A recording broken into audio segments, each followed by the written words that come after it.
दोस्तों आज हम डिफरेंसेस देखेंगे एक पुअर माइंडसेट और रिच माइंडसेट के बीच में। इसके लिए मैंने 3 बुक्स का सहारा लिया है, rich dad poor dad, 7 habits of highly effective people और द ई मिथ रिविजिटेड। दोस्तों सबसे पहला डिफरेंस एक पुअर माइंडसेट और एक रिच माइंडसेट वाले लोगों में ये है कि रिच माइंडसेट वाले लोग सबसे पहले अपने लिए एसेट्स बनाते हैं जो उनको हर महीने पैसे लाके दें और उसके बाद सारी कंफर्ट की चीजें खरीदते हैं। लेकिन गरीब माइंडसेट वाले लोग दिखावे के लिए, शो के लिए सारी यूजलेस चीजें खरीद लेते हैं और उसके बाद उनके पास पैसे ही नहीं बचते कहीं अच्छी जगह इन्वेस्ट करने के लिए और वो पूरी जिंदगी गरीब ही रह जाते हैं। इसका मैं एक रियल लाइफ एग्जाम्पल देना चाहता हूँ। कॉलेज टाइम में मैं एक कॉलोनी में रहता था जहाँ पर 6 या 7 घर थे। वो सारे के सारे बहुत ही अच्छे तरीके से डिजाइन करे गए थे, काफी खूबसूरत। उन सब घरों में से सिर्फ एक घर इनकम्प्लीट था और वो एक बिजनेसमैन का था। बाकी सारे घर डॉक्टर्स, इंजीनियर्स और प्रोफेसर के थे। जहाँ पे मैं रहता था वहाँ पे सिर्फ अंकल और आंटी थे और वो दोनों प्राइवेट यूनिवर्सिटी से रिटायर्ड थे एज अ प्रोफेसर और इसीलिए उन्हें कोई पेंशन भी नहीं मिलती थी। जब मैं पहली बार उनके घर गया था तो मुझे लगा था वो बहुत ज्यादा रिच हैं। उनकी कार से लेके इंटीरियर डिजाइनिंग, फर्नीचर, हर चीज परफेक्ट थी। मैं उनके फर्स्ट फ्लोर में एक रूम में रहता था। मैंने बहुत बार नोटिस किया कि अंकल और आंटी की बहस होती थी पैसों के रिगार्डिंग। कोई भी एक्सेस खर्चा उनके बीच में टेंशन क्रिएट कर देता था। एक बार मैं अंकल के साथ उनकी बालकनी में बैठा हुआ था तो मैंने उनसे कहा कि आपके साथ वाले पड़ोसी ने शायद अपना घर कंप्लीट नहीं किया। तो इस पर उन्होंने कहा, हाँ बहुत कंजूस है, कार भी नॉर्मल सी रखी है, एक ही फ्लोर बनाया है, इनकी वजह से हमारी कॉलोनी अच्छी भी नहीं लगती, पता नहीं पैसे खर्चते ही नहीं।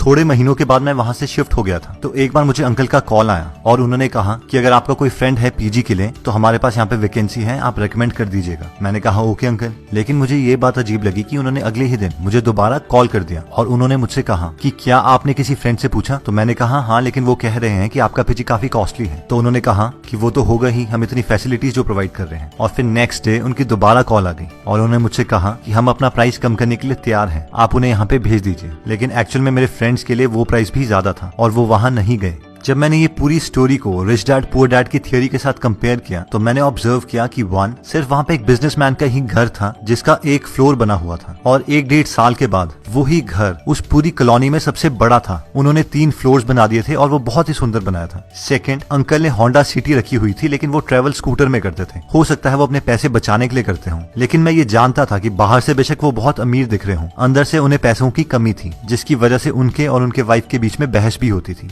और दोस्तों पुअर मेंटालिटी वाले लोग ऐसी ही गलतियां करते हैं। सैलरी 15,000 होगी लेकिन आईफोन 50,000 का ले लेंगे। जितनी रिक्वायरमेंट है उससे बहुत बड़ी गाड़ी लोन पे ले लेंगे। 10-10 हजार की जीन्स ले लेंगे, शूज ले लेंगे। लेकिन अमीर मेंटालिटी वाले लोग इस चीज को एक्चुअल में कैलकुलेट करते हैं कि कोई भी प्रोडक्ट उन्हें कितनी वैल्यू प्रोवाइड कर सकता है और तभी उसके लिए पे करते हैं। नेक्स्ट पॉइंट कहता है कि अमीर मेंटालिटी वाले लोग सबसे पहले खुद को पे करते हैं, उसके बाद किसी और को। आप में से बहुत सारे लोगों ने रिच डैड पुअर डैड पढ़ी होगी लेकिन बहुत कम लोग रॉबर्ट और उनकी वाइफ किम कियोसाकी की एक्चुअल स्टोरी जानते हैं। इन दोनों की शादी से पहले रॉबर्ट बहुत ज्यादा उधार पर थे। ये दोनों चाहते थे कि अपनी लाइफ को इम्प्रूव करें लेकिन इनकी मंथली सैलरी से ज्यादा इनकी मंथली लोन इंस्टॉलमेंट्स थी जो इन्हें देनी पड़ती थी। लेकिन रॉबर्ट को अपने रिच डैड के सारे प्रिंसिपल्स याद थे जिन्होंने कहा था कि अपने आप को सबसे पहले पे करो। इसीलिए रॉबर्ट कहते हैं कि हम अपनी सैलरी का 20% हमेशा सेव करते थे। फिर चाहे उधार वाले लोगों से जितना मर्जी प्रेशर क्यों ना आ रहा हो, उस प्रेशर को हम एज अ मोटिवेशन यूटिलाइज करते थे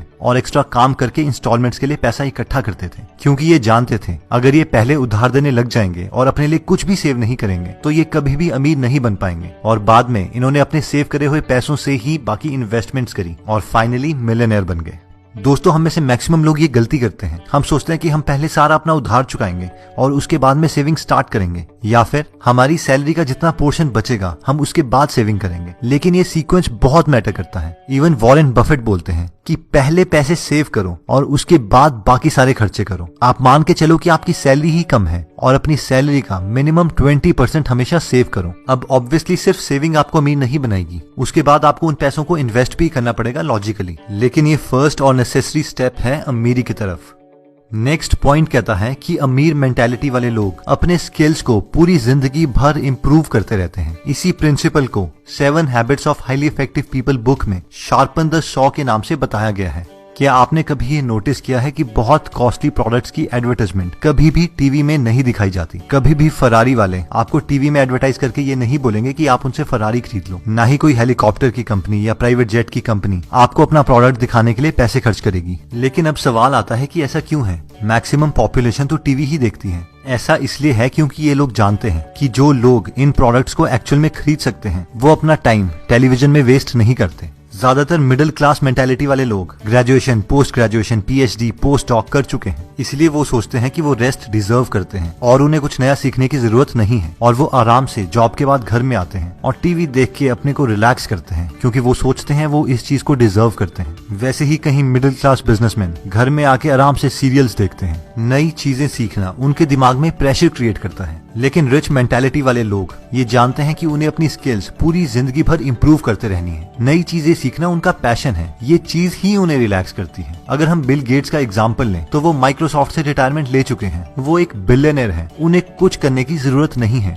लेकिन फिर भी वो हर वक्त कोई ना कोई बुक पढ़ते हैं और अपनी सारी बुक्स के नोट्स अपनी वेबसाइट gatesnotes.com में डालते हैं। ये एक रिच मेंटालिटी का परफेक्ट एग्जाम्पल है, क्योंकि रिटायरमेंट के बावजूद बिल गेट्स अपनी वाइफ मेलिंडा के साथ एक फाउंडेशन चलाते हैं, जिससे वो पूरी दुनिया की हेल्थ से रिलेटेड प्रॉब्लम्स में कंट्रीब्यूट कर रहे हैं। हम में से बहुत कम लोग जानते हैं, लेकिन इंडिया के हेल्थ प्रोग्राम्स में इनकी फाउंडेशन ने बहुत ज्यादा कंट्रीब्यूशन किया है। दोस्तों, नेक्स्ट पॉइंट कहता है कि आउटसोर्स। मैक्सिमम लोगों की जब जॉब लगती है तो उनकी ये मेंटालिटी होती है, भाई अब तो अपनी लाइफ सेट है, जिसका इनडायरेक्टली मतलब होता है कि मैं अब ग्रो नहीं करना चाहता, मैं इसी जॉब में रहूंगा। अब क्योंकि हम उसी जॉब में रहेंगे तो हमारी सैलरी सिर्फ इंक्रीमेंट और प्रमोशन से ही बहुत प्रिडिक्टेबल मैनर में ग्रो करेगी, जिसका मतलब ये है कि अब हम स्कार्सिटी माइंडसेट में आ जाएंगे, यानी पैसे बचाने के माइंडसेट में। हम हर चीज से पैसा बचाने की कोशिश करेंगे। बिजली का बिल कैसे बचाएं, खाने में पैसे कैसे बचाएं, पानी का बिल कैसे बचाएं, और बस पूरी जिंदगी इसी स्किल को इम्प्रूव करते रहेंगे। लेकिन अमीर माइंडसेट वाले लोग ये जानते हैं कि उनके पास 24 ही घंटे हैं और एक लिमिटेड विल पावर है, और अगर उन्हें ग्रो करना है तो उन्हें और लोगों की हेल्प लेनी पड़ेगी। इसीलिए वो अपने मैक्सिमम काम, जैसे कि खाना बनाना, कपड़े धोना, ड्राइव करना, इवन की ऑफिस के टेक्निकल काम, वो आउटसोर्स कर देते हैं और सिर्फ उन स्किल्स पे काम करते हैं जो बहुत रेयर और वैल्यूएबल हैं, ताकि वो और ज्यादा ग्रो कर पाए। इसके दो फायदे हैं, एक तो वो अपनी कंट्री की इकोनॉमी में बहुत कंट्रीब्यूट करते हैं,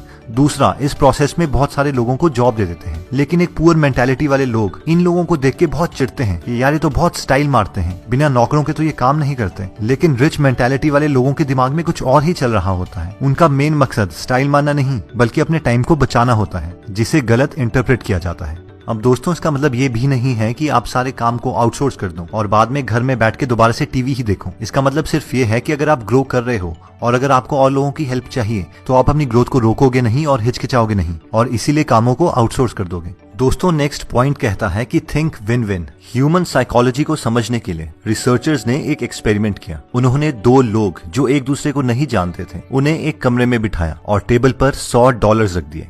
रिसर्चर्स ने उन लोगों को बताया कि आपको ये $100 आपस में बांटने हैं, लेकिन हमारी कुछ कंडीशंस हैं। कंडीशन नंबर 1, पहला आदमी ये डिसाइड करेगा कि वो दोनों $100 को कैसे कैसे बांटेंगे। कंडीशन नंबर 2, दूसरा आदमी ये डिसाइड करेगा कि पहले आदमी ने जितने डॉलर्स उन दोनों में बांटे हैं, क्या वो उसे मंजूर है या नहीं। अगर वो उसे मंजूर है तो दोनों को उतने उतने डॉलर्स मिल जाएंगे, लेकिन अगर उसे वो चीज मंजूर नहीं है तो किसी को कुछ नहीं मिलेगा। अब रिसर्चर्स ने एक पैटर्न देखा। अगर पहला आदमी $100 को $50 करके बांटता था तो दूसरा आदमी उसे एक्सेप्ट कर लेता था और दोनों को $50 मिल जाते थे। अगर वो 60-40 करके बांटता था तो भी दूसरा आदमी उसे एक्सेप्ट कर लेता था। लेकिन अगर पहला आदमी उसे 70-30 करके बांटता था तो दूसरा आदमी उसे रिजेक्ट कर देता था और दोनों को कुछ नहीं मिलता था।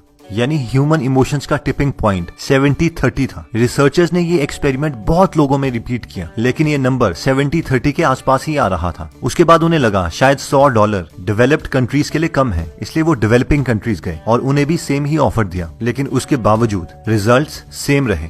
अगर आप दूसरे आदमी होते तो आपका भी यही डिसीजन होता कि पहले आदमी ने अपने को 70 क्यों दिए और मुझे सिर्फ $30, इसलिए मैं भी उसे 70 क्यों लेने दूं। और शायद आप इमोशनली ठीक भी होते, लेकिन अगर हम इसे लॉजिकली देखें तो आपको वैसे भी कुछ नहीं मिल रहा था। आपको सिर्फ हाँ बोलनी थी और आपको वो डॉलर्स मिल जाते। लेकिन मैक्सिमम लोग इस डील को ना ही बोलते हैं, और ये पुअर माइंडसेट वाले लोगों की साइकोलॉजी है, जहाँ पे जेलेसी, चिढ़, कॉम्पिटिशन जैसे इमोशंस हैं। लेकिन एक रिच माइंडसेट वाले लोग हमेशा अपना दिमाग यूज करके कोई ना कोई ऐसा मेथड निकाल देते हैं जिससे दोनों का फायदा हो सके। वो विन विन में बिलीव करते हैं। विन लूज या लूज लूज वाली डील्स वो नहीं करते। इवन विन विन सिचुएशन में अगर उन्हें कम परसेंटेज भी मिल रही हो, फिर भी वो उस डील को कर लेंगे, क्योंकि वो जानते हैं कि वो हजारों ऐसी अपॉर्चुनिटीज और क्रिएट कर देंगे और अपने लिए और बाकियों के लिए भी एक अच्छा प्रॉफिट कमा देंगे। तो दोस्तों, इस वीडियो में हमने 5 पॉइंट्स कवर करें। सबसे पहला था फर्स्ट एसेट्स देन कंफर्ट। सबसे पहले ऐसे सोर्सेज क्रिएट करें जिससे आपको पैसे आए और उसके बाद ही कंफर्टेबल और शो वाली चीजें खरीदें। सेकंड, पे योरसेल्फ फर्स्ट। सबसे पहले खुद को पे करें। हमेशा कोशिश कीजिए कि अपनी इनकम का एटलीस्ट 20% पहले सेव करें, चाहे आप पे जितना मर्जी प्रेशर आ रहा हो। ये मान के चलें कि आपकी सैलरी ही कम है और बाद में उस 20% का कुछ परसेंटेज इन्वेस्ट करना सीखें। थर्ड हमने किया था आउटसोर्स। अगर आप अपने को इम्प्रूव कर रहे हैं और आपको टाइम की जरूरत है तो आप अपने काम आउटसोर्स कर सकते हैं। इन चीजों में कंजूसी ना दिखाएं। फोर्थ, कंटिन्यूसली अपने स्किल्स इंप्रूव करते रहें, नया नया मटेरियल्स पढ़ते रहें। दोस्तों, अगर आप फ्री में बुक समरीज पढ़ना चाहते हैं तो हमने गीगल ऐप बनाई है। वो ऐप आप डिस्क्रिप्शन में दिए हुए लिंक पे जाके डाउनलोड कर सकते हैं। और फाइनली आता है थिंक विन विन। ये मत सोचो कि दूसरे को मेरे से ज्यादा मिल गया। आप ये सोचो कि आपको पहले कुछ नहीं मिल रहा था, उसके कंपैरेटिवली अभी आपको कुछ मिल रहा है। और अगर आप टैलेंटेड हो तो आप ऐसी सिचुएशंस बहुत क्रिएट कर दोगे। लाइफ में जल्दी आगे बढ़ना सीखो, क्योंकि हमारी लाइफ इतनी बड़ी नहीं है और हम इस धरती पर हमेशा के लिए नहीं है। अगर आप हमारी वीडियोस मिस नहीं करना चाहते तो हमारा पेज लाइक करने के बाद 3 डॉट्स के बटन को प्रेस करके फॉलो के बटन को सिलेक्ट कीजिए और फाइनली सी फर्स्ट के ऑप्शन को सिलेक्ट कर लीजिए। इससे आपको हमारी हर पोस्ट मिलती रहेगी। जय हिंद।